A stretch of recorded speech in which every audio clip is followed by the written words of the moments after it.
تشویش کی بات ہے، افسوس کی بات ہے، مگر حیرت کی بات نہیں ہے کہ پاکستان کے طول و عرض میں بھی کرونا کی دوسری لہر جنگل کی آگ کی طرح سے پھیلتی نظر آ رہی ہے۔ اس کے اثرات نمایاں ہیں، کیسز بڑھ رہے ہیں، مریضوں کی تعداد میں مسلسل اضافہ ہے، ہاسپٹلز میں بھی اب دباؤ میں اضافہ ہو رہا ہے اور اموات کی تعداد بھی بڑھ رہی ہیں۔ پچھلے ایک ہفتے میں 10,611 کیسز، 154 اموات رپورٹ ہو چکی ہیں، یعنی اوسطاً یومیہ 1,515 نئے مریض سامنے آ رہے ہیں۔ روزانہ 22 لوگ کورونا کی وجہ سے موت کے منہ میں چلے گئے ہیں۔ 3 مہینوں بعد انفیکشن ریٹ اب 5% پر آ گیا ہے۔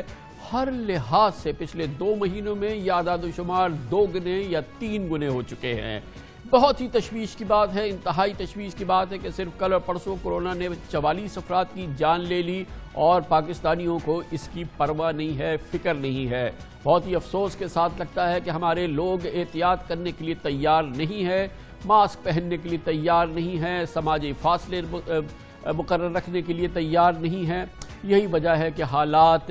اب تیزی سے قابو سے باہر ہوتے نظر آ رہے ہیں۔ انہی بگڑتے حالات کے پیش نظر آج NCOC کے اجلاس میں فیصلے ہوئے ہیں۔ اب مزارات، تھیٹر اور سنیما گھر کو فوری طور پہ بند کیا جائے گا، اس کا اعلان ہو گیا ہے۔ عوامی اجتماعات پر پابندی کی تجویز ہے، یعنی کہ جو سیاسی جماعتوں کی اس وقت اجتماعات ہو رہے، وہ ایسا لگتا ہے کہ حکومت ہو یا اپوزیشن ہو، جیسے کہ پورے ملک میں الیکشن کا سا سما ہے جو کہ نظر آ رہا ہے۔ جبکہ ہائی رسک ایریا میں کرونا پابندیاں کہا جا رہا ہے کہ اس میں مزید سخت کیا جائے گا، اس کو لاک ڈاؤن کیا جائے گا ان علاقوں میں، مخصوص علاقوں میں جہاں سے یہ کیسز رپورٹ ہوں گے۔ یہ جو سفارشات ہیں NCOC کی، یہ پہنچیں گی جب اس کا بڑا اجلاس ہوگا NCC کا، اور پھر وہاں پہ مزید فیصلے ہوں گے، جس میں زیر غور یہ معاملہ بھی ہے کہ کیا تعلیمی اداروں کو اسی انداز میں جاری رکھا جائے، اور پنجاب میں جو فیصلہ ہوا ہے کہ وہاں پہ موسم سرما کی تعطیلات نہیں کی جائیں، کیا موجودہ حالات اس بات کا تقاضا کرتے ہیں کہ اس پہ نظر ثانی کی جائے۔ اس حوالے سے 16 نومبر کو وفاقی وزیر اور صوبائی وزراء تعلیم کے ساتھ اس بارے میں فیصلے کیے جائیں گے، اور یقیناً جس میں موسم سرما کی تعطیلات کے معاملات بھی شامل ہیں۔ اب اس پوری کیفیت پہ بات کرتے ہیں اور اس کی مزید اور اسپیسیفک معلومات حاصل کرتے ہیں۔ ہمارے ساتھ موجود ہیں جناب اسد عمر، وفاقی وزیر برائے منصوبہ بندی اور انچارج ہیں، لیڈ کرتے ہیں پاکستان کے NCOC کو۔ بہت بہت شکریہ اسد عمر صاحب۔ کیا ہم کہہ سکتے ہیں کہ قابو سے باہر ہو رہا ہے کرونا پاکستان کے طول و عرض میں؟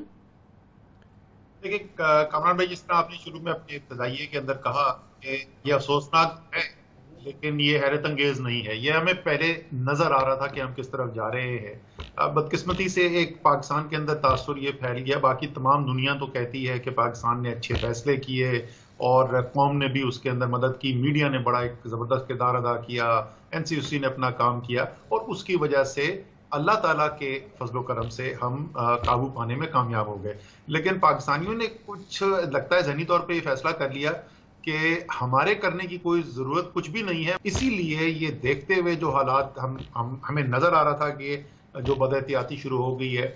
ہم نے کامران بھائی پہلی دفعہ 12 اکتوبر کو NCC جو میٹنگ ہوئی، تو یعنی اس سے 1-2 دن پہلے کو 10 اکتوبر کے قریب NCOC نے یہ فیصلہ کیا کہ ہمیں یہ تجویز دینی چاہیے کہ جو بڑے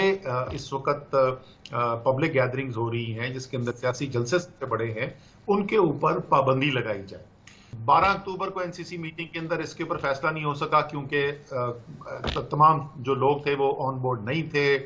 سندھ نے کہا کہ اس کے اوپر باہر کے اوپر جو مقامات ہوتے ہیں اس کا کوئی اتنا خطرہ نہیں ہوتا تو نہ کیا جائے۔ پھر اس کے بعد ہم نے نومبر کے پہلے ہفتے میں دوبارہ کوشش کی اس کے اوپر، اور دوبارہ نہیں ہوا۔ سندھ نے ابھی بھی یہی کہا کہ کوئی عددی ریسٹرکشن نہیں ہونی چاہیے، اور نتیجہ کیا ہو رہا ہے؟ لیکن جب آپ نے یہ سب ایگزامپلز دی ہیں، بالکل صحیح ہوں گی یہ ایگزامپل، یقیناً ہیں صحیح یہ، لیکن دیکھیں پرائم منسٹر تو قوم کے لیڈر ہیں، یہ مشعل راہ ان کو پکڑنی ہے، انہیں لوگوں کو راستہ دکھانا ہے۔ جس انداز سے وہ خود یہ بڑے بڑے جلسے کر رہے ہیں، جب میں غفیر ان کے سامنے کھڑے ہوتے ہیں، وہ ایک بار بھی نہیں کہتے کہ یار ماسک ہی پہن لو۔ یہ خود ایک بڑی غلط ایگزامپل جو ہے وہ پرائم منسٹر نے سیٹ کی ہے اس معاملے میں، جبکہ ان کو تو اس کی ایک بہتر مثال پیش کرنی چاہیے تھی، انہیں از خود اس پر اس کی مخالفت کرنی چاہیے تھی اور اس کی حوصلہ شکنی کرنی چاہیے تھی، نہ کہ یہ کہ دسیوں ہزاروں لوگوں کے جمع غفیر ان کے سامنے ہوتے ہیں، کوئی آدمی ماسک نہیں پہنا ہوتا، ان کے سٹیج پہ کوئی ماسک نہیں پہنا ہوتا، اور پھر یہ سارا ربا دبا ہوتا ہے، تو پھر پوری قوم کیسے ایکٹ کرے گی؟ وزیر اعظم نے 12 اکتوبر کی NCC میں بھی اس تجویز کو سپورٹ کیا، انہوں نے جو نومبر کے پہلے ہفتے میں اجلاس ہوا اس میں بھی سپورٹ کیا،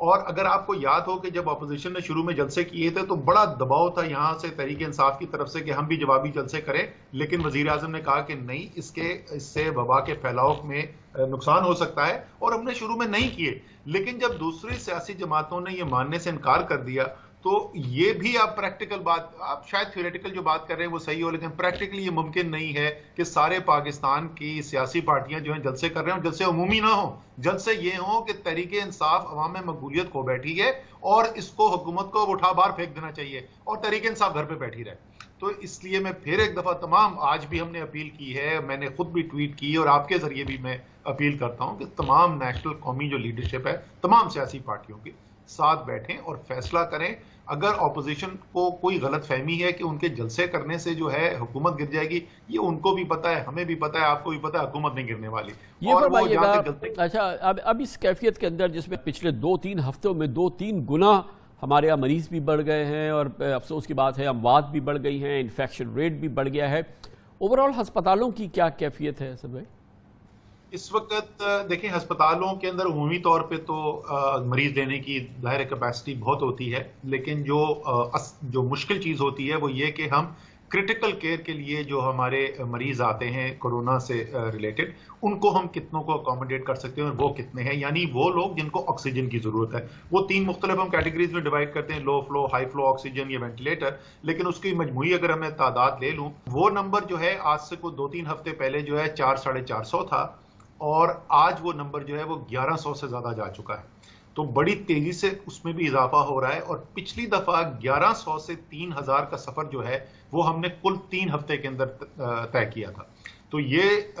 بہت ہی چند ہفتوں کے اندر انتہائی خطرناک صورتحال ہو سکتی ہے۔ اگر ہم نے یہ فیصلے جلد نہ کیے تو خدا نخواستہ پھر ایسی صورتحال پیدا ہوگی کہ لوگوں کا روزگار چھینے گا۔ آپ کو پتا ہے پاکستان کی معیشت، یہ فارمولا جو ابھی آپ جس کی طرف نشاندہی کر رہے ہیں کہ معیشت کو بچانا ہے، یہی فارمولا تھا جو کارگر ثابت ہوا جب پیک تھا کرونا کا، دنیا نے اس کو سراہا بھی، تو یقیناً یہ تو ہم ایک بار اپلائی کر بھی چکے ہیں، اب اس میں تو ہم اس کو مزید سمارٹ بنا سکتے ہیں۔ بالکل ایسا ہی ہے، اور آپ دیکھیں کہ اس کا فائدہ جو ہے لاکھوں لوگوں کی روزگار بحال ہوئی اور پاکستان کی معیشت نے ریکوری شروع کی۔ اس کا میرے خیال میں میڈیا کے اندر جتنا اچھا آپ نے کوریج کیا ہے شاید اور کسی نے بھی نہیں کیا۔ یہ کتنا افسوس ہوگا کہ یہ سب کچھ جو ہے، میرا یہ سفر جو ترقی کا شروع ہوا ہے، یہ رک جائے، یہ پٹری سے اتر جائے معیشت، اس لیے کہ ہم وہ چیزیں جن کا روزگار سے کوئی تعلق نہیں تھا، جن کا معیشت سے کوئی تعلق نہیں تھا، ہم ان کے اوپر قدغن لگانے کے لیے تیار نہ ہوں۔ اور یہ فرمائیے گا کہ ظاہر ہے کہ اس وقت ایک بہت بڑی کانگریگیشن جو ہے ڈیلی بیسس پہ ہو رہی ہے تعلیمی اداروں میں، اسکول، کالجز، اور یقیناً بہت ضروری بھی ہے، بہت ہی حساس فیصلہ تھا، اور اب یہ کیفیت پیدا ہو گئی ہے جس کی طرف بار بار ہم اظہار کر رہے ہیں جس کا، تو کتنی آپ فکر مند ہیں؟ NCOC ہماری جو ہے وہ کتنی فکر مند ہے، کتنی تشویش میں ہے، اور یہ کیا ٹچ اینڈ گو کیس ہے کہ اسکول کھلے رہیں یا بند کر دیے جائیں؟ اچھا، ہماری آج ہم نے NCOC کی صبح کی جو میٹنگ تھی اس میں شفقت محمود صاحب کو جو وزیر تعلیم ہے ان کو بھی بلایا تھا، اور ان کو ہم نے دکھایا کہ تعلیمی اداروں کے اندر بھی بڑی تیزی سے جو ہے